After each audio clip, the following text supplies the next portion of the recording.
Para a nossa mensagem desta noite, quero que vocês abram comigo no capítulo 21 de Lucas. O capítulo 21 de Lucas é o terceiro livro do Novo Testamento. E começando no versículo 7.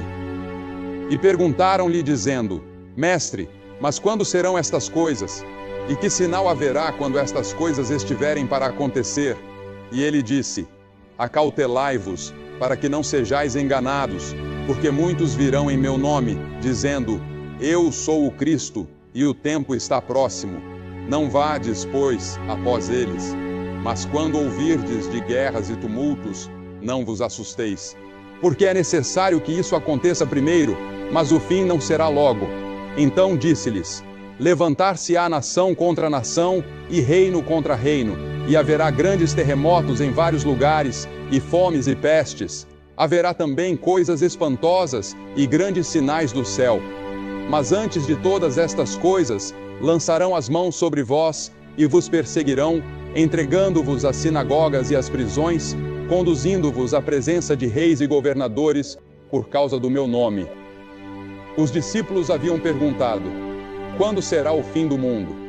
Qual será o sinal da tua vinda? Eles acreditavam que Jesus Cristo viria novamente e que haveria o fim de uma era, não o fim da terra, nem o fim do mundo como pensamos, mas do cosmos, o sistema mundial dominado pelo mal. Então, há um versículo peculiar, um dos menores da Bíblia, lá em Lucas 17:32, começando no versículo 28. Ele diz: Da mesma forma que foi nos dias de Ló, comiam, bebiam, compravam, vendiam, plantavam, edificavam. Mas no mesmo dia em que Ló saiu de Sodoma, choveu fogo e enxofre do céu e destruiu a todos. Assim será no dia em que o Filho do Homem se manifestar. Naquele dia, quem estiver no eirado, tendo seus bens em casa, não desça para os levar, e quem estiver no campo, não volte atrás. Lembrai-vos da mulher de Ló. Esse é o meu texto para esta noite. Lembrai-vos da mulher de Ló. Agora, por que Jesus diria algo assim? Que coisa estranha para ele dizer: Lembrai-vos da mulher de Ló. E então, em 2 Pedro, no 3º capítulo, a Escritura diz: O dia do Senhor virá como um ladrão de noite, no qual os céus passarão com grande estrondo, e os elementos ardendo se desfarão. E a terra e as obras que nela há se queimarão. E você pode perguntar: Billy, você acha que essas coisas vão acontecer? Bem, vamos voltar e estudar o porquê de Jesus ter dito: Lembrai-vos da mulher de Ló. Tudo começou com Abraão. Abraão foi chamado por Deus. Ele era amigo de Deus. Ele foi um grande homem de Deus. Ele era um grande homem de fé. E quando Deus lhe disse certa vez para levar seu único filho Isaque e oferecê-lo no Monte Moriá como sacrifício, Abraão obedeceu. Ele estava prestes a sacrificá-lo quando Deus parou sua mão no ar, no momento em que a faca estava prestes a descer. Deus o estava testando para ver o quanto Abraão realmente amava e obedecia a ele. Abraão viajou por todo o Oriente Médio. Começou em Ur, próximo de onde atualmente ocorreu a guerra entre o Iraque e o Irã. Depois foi para Harã com seu pai, Terá, seguiu para Canaã, desceu ao Egito, retornou a Betel e continuou indo e vindo por todo o Oriente Médio. Ele se tornou muito rico, possuindo grandes rebanhos de gado e ovelhas. Abraão tinha consigo seu sobrinho Ló, e sua esposa se chamava Sara. Mas há um perigo nos bens e na prosperidade. Abraão se tornou rico, e a prosperidade frequentemente traz pobreza espiritual. Abraão cometeu alguns pecados diante do Senhor, mas corrigiu suas falhas, confessou seus erros, e Deus o perdoou. A Escritura diz em Eclesiastes 6, há um homem a quem Deus deu riquezas, bens e honra, e nada falta à sua alma.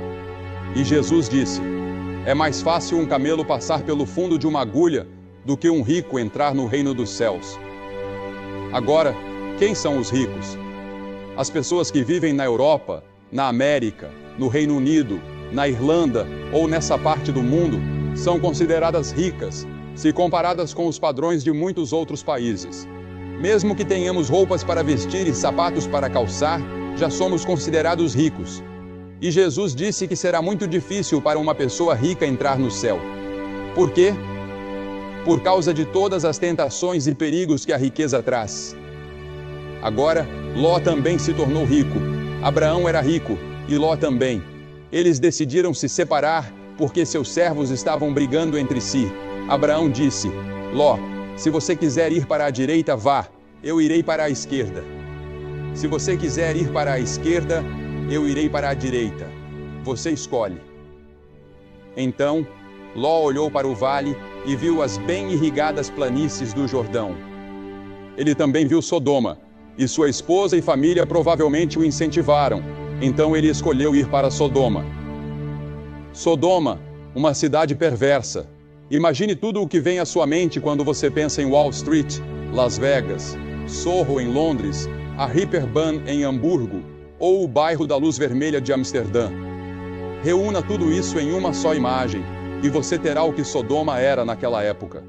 Ezequiel, o profeta, certa vez disse: Eis que esta foi a iniquidade de Sodoma, o orgulho. Sodoma era muito orgulhosa. Eles excluíram Deus. Estavam orgulhosos de si mesmos e das coisas que haviam feito. E então, diz o texto, estavam cheios de pão e com abundância de ociosidade, tanto ela como suas filhas. Em outras palavras, tinham tudo o que precisavam para viver com lazer e conforto. No entanto, não fortaleceram a mão dos pobres e necessitados. Ignoraram os pobres, os necessitados e os oprimidos do mundo. Muitas vezes, nós também ignoramos os necessitados. Ignoramos pessoas de outras raças. Ignoramos aqueles que sofrem com a fome na África. Ou talvez não os ignoremos completamente, mas não fazemos o suficiente. Não tanto quanto poderíamos fazer. E Deus vai nos responsabilizar por isso. Eles eram altivos e cometeram abominações diante de Deus. Em outras palavras, eram orgulhosos, soberbos, ricos, tinham tudo, mas negligenciaram os pobres e os oprimidos do mundo. E Deus disse: o julgamento virá. Em Lucas 17, como lemos, como aconteceu nos dias de Ló, comiam, bebiam, compravam, vendiam, plantavam e edificavam. Mas no dia em que Ló saiu de Sodoma, choveu do céu fogo e enxofre, e destruiu a todos. Assim será no dia em que o Filho do Homem se manifestar. Ouçam isso, assim será. Será como nos dias de Noé, como nos dias de Sodoma. Assim também serão os dias que antecederão a volta de Cristo. Sim, eu acredito que a Bíblia ensina, em mais de 300 lugares no Novo Testamento, que Jesus Cristo voltará. Essa é a esperança que pulsa no coração de todo verdadeiro crente. Cristo ressuscitou dentre os mortos. Ele está vivo. Ele está à direita de Deus Pai, e Ele voltará. Agora não me perguntem quando, porque eu não sei. Ele disse aos discípulos: não tentem adivinhar o dia ou a hora. Não especulem. Nós não sabemos, mas Ele nos deixou certos sinais. E ao que parece, esses sinais estão se alinhando, talvez pela primeira vez na história, desde que Ele os mencionou. Todos os sinais parecem estar presentes, indicando que a vinda do Senhor está próxima. Não sabemos com certeza, mas parece que sim. Porque uma das coisas que ele disse foi que o Oriente Médio estaria em turbulência. Ele falou sobre pestilências. Vejam tudo o que está acontecendo com as pestilências. Ele disse que o mundo inteiro estaria em tumulto. Observem o terrorismo no mundo, os enormes investimentos em armas e exércitos ao redor do globo. Todas essas coisas, ele disse, são sinais de que a vinda do Senhor está próxima. Porque veja, o mundo se destruiria se Deus não interviesse. Mas acredito que a Bíblia ensina que Deus tem outros planos para a humanidade. Eu acredito que Cristo voltará e que o reino de Deus triunfará. E aqueles de nós que conhecem a Cristo e têm o reino de Deus dentro de si, reinaremos com Cristo. Estou ansioso por aquele dia em que Ele voltará. Ele disse: 2 estarão numa cama, um será levado e o outro será deixado. 2 podem estar voando em um avião, um será levado e o outro deixado. O caminho para o Armagedom é semelhante ao caminho para a destruição de Sodoma, disse Jesus. Agora observe, eles tinham uma falsa sensação de segurança. Nós também temos uma falsa sensação de segurança. Confiamos em nossa força econômica e em nosso poderio militar. Tudo isso pode desaparecer num instante. Isaías, no capítulo 31, versículo 1, diz: Ai dos que descem ao Egito em busca de ajuda, que confiam em cavalos e colocam sua esperança em carros de guerra, mas não olham para o Santo de Israel, nem buscam ao Senhor. Eles não olham para Deus. Nós não buscamos ao Senhor.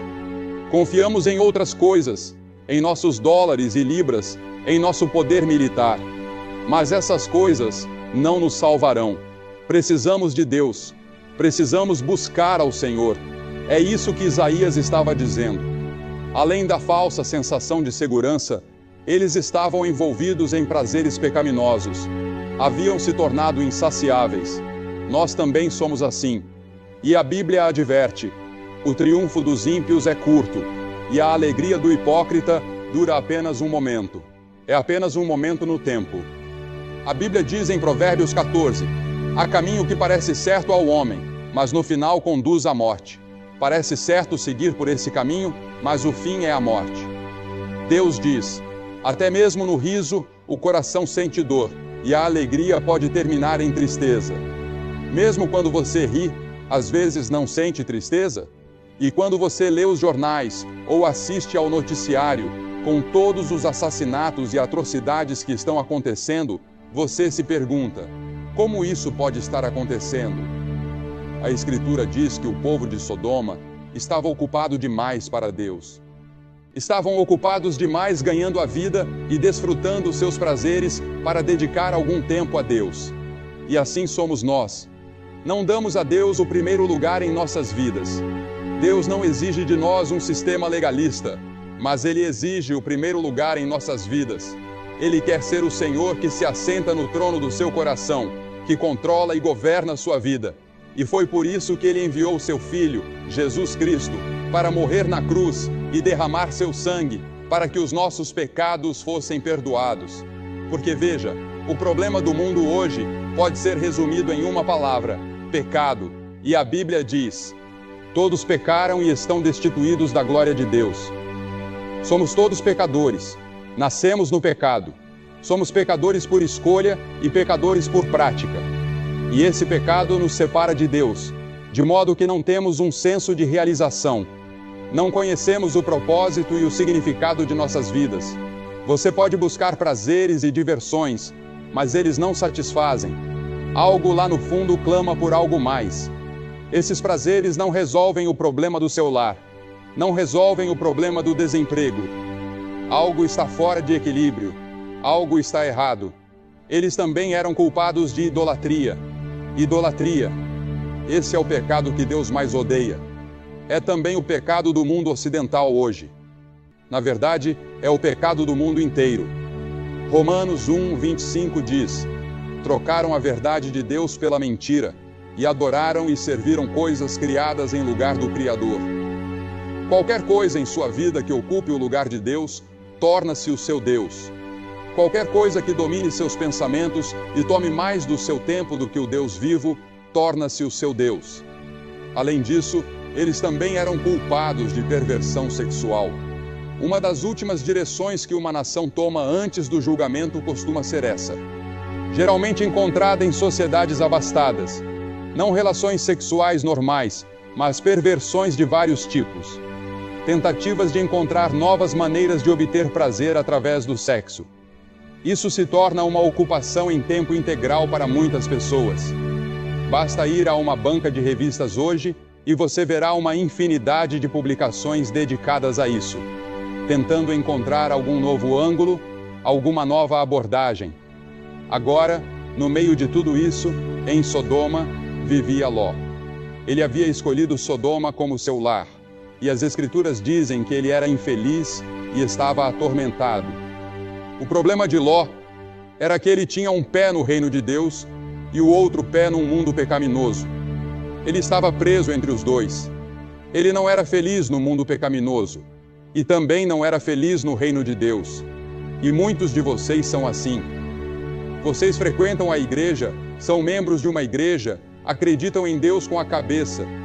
Às vezes leem a Bíblia e têm uma aparência religiosa, mas lá no fundo, sabem que seus corações pertencem ao mundo, ao cosmos, a este sistema mundano dominado pelo mal. Muitos de vocês têm uma herança cristã. Seus pais eram cristãos. Vocês aprenderam sobre a Bíblia na escola. Mas agora, vocês são homens ou mulheres do mundo, ou jovens, mas nunca se sentem plenamente satisfeitos com seu relacionamento com Deus. Algo está errado, algo está faltando, algo está perdido. Vocês sabem o que é. Talvez nunca tenham nascido de novo. Talvez nunca tenham realmente recebido Cristo de forma total e completa como seu Senhor e Salvador. E nesta noite, nesta última noite dessa grande missão, esta é a sua noite de fazer esse compromisso. Nós temos esperança em Cristo. Nós temos algo a oferecer às pessoas. Um novo dia, um novo reino, um novo mundo. Um novo mundo está para nascer. Um novo céu e uma nova terra. E nós faremos parte disso porque estamos no seu reino. Jeremias chorou por Jerusalém porque viu que o julgamento estava chegando e ele foi chamado de o profeta chorão. Jesus chorou por Jerusalém 700 anos depois e disse: Jerusalém, Jerusalém, quantas vezes quis eu ajuntar teus filhos, como a galinha ajunta os seus pintinhos debaixo das asas, e não quisestes. Agora o julgamento está vindo sobre ti. Deus avisou Sodoma. Ele enviou 2 mensageiros para alertá-los, mas a esposa de Ló não acreditou. Ló acreditou. Os mensageiros alertaram. A esposa de Ló foi avisada: não olhe para trás. Mas ela não creu. Ela olhou para trás e se transformou numa estátua de sal, exatamente como tinha sido avisada. A ira de Deus foi derramada sobre Sodoma. A esposa de Ló, assim como Abraão, sabia que isso estava chegando. Abraão orou e disse: Senhor, se encontrares 50 pessoas justas em Sodoma, pouparás a cidade. Deus disse: sim. Abraão perguntou: e se forem 45, e 30, e 20, e 10? E Deus respondeu: sim. Mas não havia nem mesmo 10 pessoas justas, 10 pessoas totalmente comprometidas com Deus. Assim, o julgamento veio. Agora, qual é a lição que aprendemos com essa declaração? Lembrem-se da esposa de Ló. Por que Jesus disse isso? Primeiro, lembre-se de que ela era a esposa do sobrinho de Abraão. Ela viveu na tenda de Abraão muitas vezes e viu o poder de Deus. E a quem muito é dado, muito será exigido. Em segundo lugar, lembre-se do que um casamento errado pode causar. Ela era uma cananeia, e Deus havia proibido seu povo de se casar com essas tribos pagãs ao redor deles. Quantos homens e mulheres já foram destruídos por casar com a pessoa errada, que os influenciou de forma equivocada? Por isso é tão importante buscar a pessoa que Deus tem para você. Em terceiro lugar, acho que Jesus disse isso para que nos lembremos do pecado dela. Parece um pecado tão pequeno, mas representava algo muito mais profundo. Representava anos de incredulidade. Representava rebeldia contra Deus em muitas ocasiões. Deus, em sua misericórdia, estava dando a ela outra chance. E Deus disse: não olhe para trás, não olhe para Sodoma. Sodoma estava sob o controle do diabo, mas ela não conseguiu evitar. Seu coração ainda estava em Sodoma, mesmo enquanto escapava do julgamento. O pecado dela não parecia tão grande, apenas olhar para trás, mas algo mais profundo dentro dela a fez olhar para trás. E em quarto lugar, lembre-se de que ela estava quase salva. Eles estavam no portão de Zoar, a cidade de refúgio. Naquela época, as cidades de refúgio eram locais onde as pessoas podiam correr caso tivessem cometido um crime, como o homicídio, até que seus casos fossem resolvidos e eles tivessem um julgamento justo. Isso era necessário, porque a justiça muitas vezes era feita com linchamentos ou apedrejamentos instantâneos. Eles estavam bem na entrada de Zoar quando a esposa de Ló olhou para trás. E foi naquele momento que ela se transformou numa estátua de sal. Agora, a Bíblia diz que Agripa, o grande rei, ouviu Paulo pregar, e ele quase foi persuadido, mas ele endureceu seu coração. Muitos de vocês estão quase persuadidos de entregar sua vida a Cristo, mas vocês vão arriscar que podem fazer isso sem Ele. Alguns de vocês estão assim. E então, em quinto lugar, lembre-se de que ela foi oferecida salvação. Cristo é o lugar de salvação e refúgio. É na cruz onde Deus derramou o seu amor e onde nossos pecados foram levados por Cristo. Ele se fez pecado por nós, que não conhecíamos pecado. Ele levou os seus pecados e os meus pecados. Ele tomou o meu julgamento. Ele levou o inferno que eu merecia naquela cruz. E quando ele disse, meu Deus, por que me abandonaste? Foi porque Deus não estava olhando para ele. Deus não abandonou seu filho. Ele abandonou o pecado que ele se fez por sua causa. Ele levou o inferno que nós merecíamos. Ela foi oferecida salvação. Ela poderia ter sido salva. Isso era o que estavam tentando fazer, levar ela ao lugar seguro.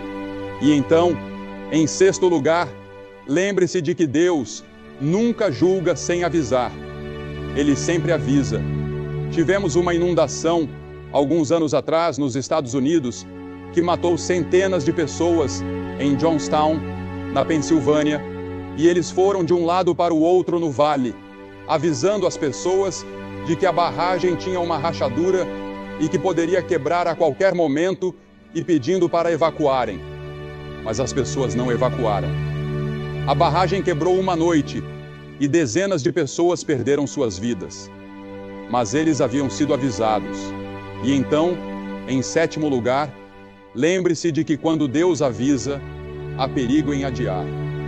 As Escrituras dizem, prepara-te para encontrar com o teu Deus. Não adie. Quem endurecer o coração, sendo muitas vezes repreendido, será subitamente cortado e sem remédio. Venha a Cristo enquanto você pode.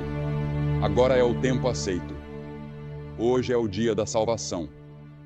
Eu vou pedir que você fuja para o lugar seguro. O único lugar seguro e seguro em todo esse mundo é na cruz de Cristo e no túmulo aberto. Eu vou pedir que você faça algo que vimos milhares de pessoas fazerem esta semana, aqui neste estádio e em outros auditórios pelo país. Eu vou pedir que você se levante do seu assento. Centenas de vocês se levantem do seu assento agora e venham ficar em frente a esta plataforma e digam, ao vir, eu quero ter certeza de que meus pecados estão perdoados e que eu vou para o céu. Eu quero ter certeza de que estou no reino de Deus. Levante-se e venha. Centenas de vocês. Ninguém saindo do estádio, por favor. Neste momento santo, enquanto as pessoas já estão vindo aqui em Bramall Lane. Você sabe, na noite em que eu vim a Cristo, eles cantaram 2 músicas e eu vim no último verso da última música. E eu era líder na minha igreja, líder de jovens. E estou feliz que eles esperaram por mim. Nós vamos esperar por você. Deus está falando com você. Há uma voz pequena dentro de você que diz que você deve vir. Você vem.